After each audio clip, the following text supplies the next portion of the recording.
In 1995, a man robbed 2 banks in broad daylight. Why dirty? With lemon juice smeared all over his face. Why? He read that lemon juice can be used as invisible ink. So he believed it would make his face invisible to security cameras. He wasn't drunk. He wasn't joking. He was just confident. That man failed to understand how little he understood. But here's the twist. So do most of us. This isn't a fringe case.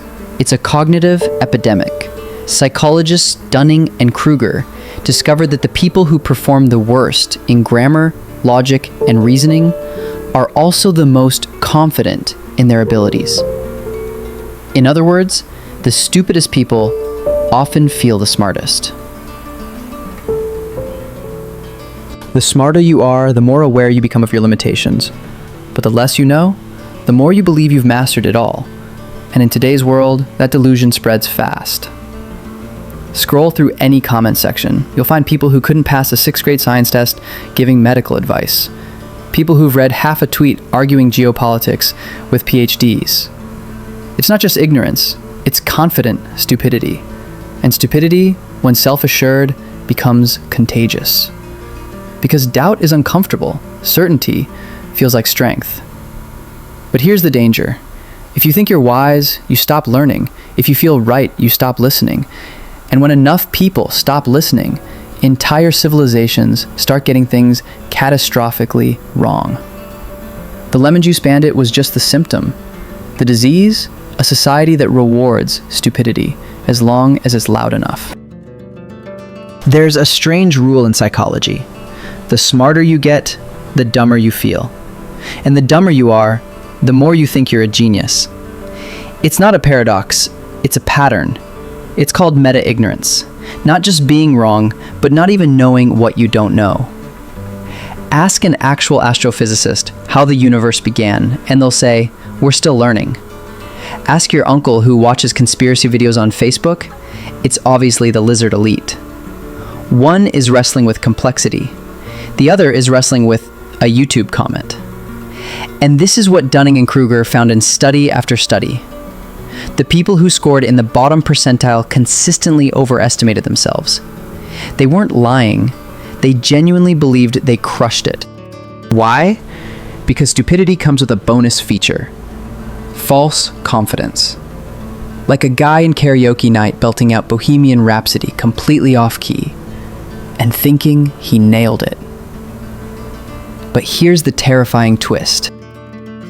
That guy votes. He gives advice. He might even run a company. Or a country. Meanwhile, the people who actually know things, they hesitate. They second guess. They say, it depends. Because real intelligence is humble. It sees nuance.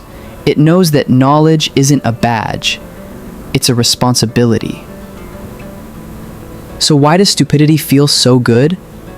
Because doubt is painful. Ignorance is bliss. And we live in a world where bliss goes viral, and wisdom gets buried under the algorithm. Stupidity isn't just a personal problem, it's contagious. In the modern world, it's the perfect petri dish.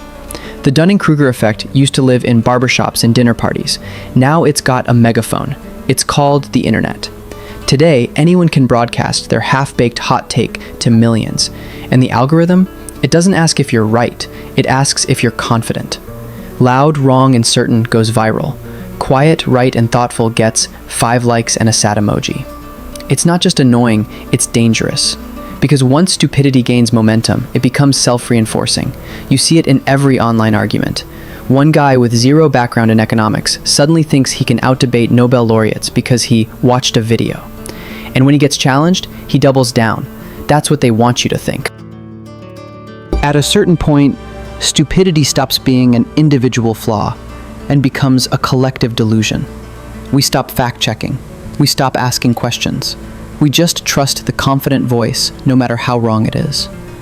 Here's the kicker. The least competent people are the least likely to realize they need help. which makes stupidity a trap with no emergency exit. You're not just too uninformed to understand. You're too uninformed to know that you don't understand. And like a dog proudly barking at its own reflection, you think you're defending the truth when you're just shouting at a mirror. So the real threat isn't ignorance, it's unquestioned ignorance, dressed up as truth. And in a world that rewards performance over precision, that might be the dumbest system of all.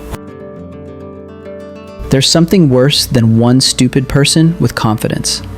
An entire system built to reward them. It's called institutional stupidity, and no, that's not a joke.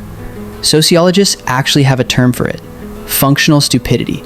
It's when corporations, governments, or schools prioritize obedience over insight, productivity over thought. A junior employee spots a flaw but stays quiet. Why? Not my department.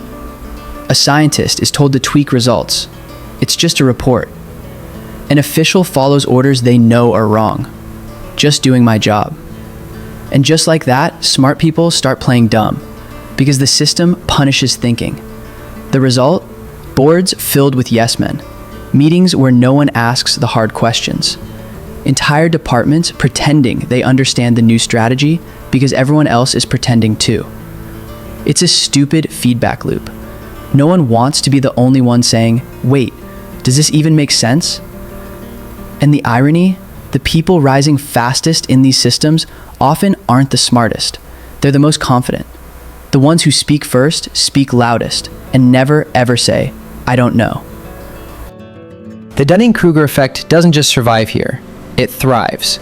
Because these systems aren't broken, they're doing exactly what they were built to do. Prioritize appearance over substance, certainty over humility, and eventually, reality crashes in.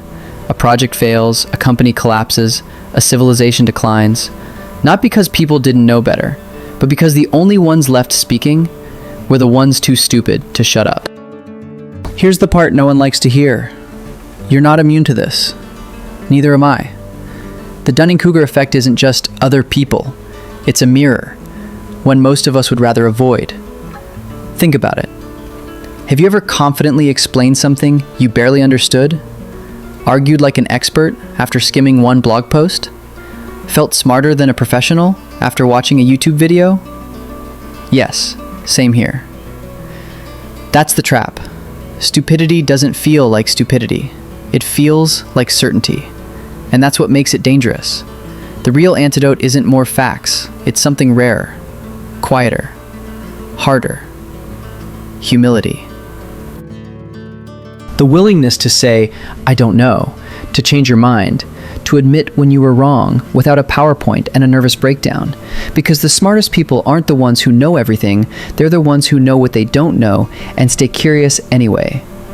And in a world loud with confident nonsense, that quiet humility, it's a kind of superpower. It won't get you the most likes or the last word in a debate, but it might just keep you human. Because here's the truth, we all take turns being the idiot in the room. The real difference isn't who's wrong, it's who's willing to notice. So the next time someone says something incredibly dumb with absolute confidence, don't just laugh at them. Ask yourself, where might I be doing the exact same thing? Because awareness is rare, humility is rare, and in an age of overconfident nonsense, that makes them revolutionary.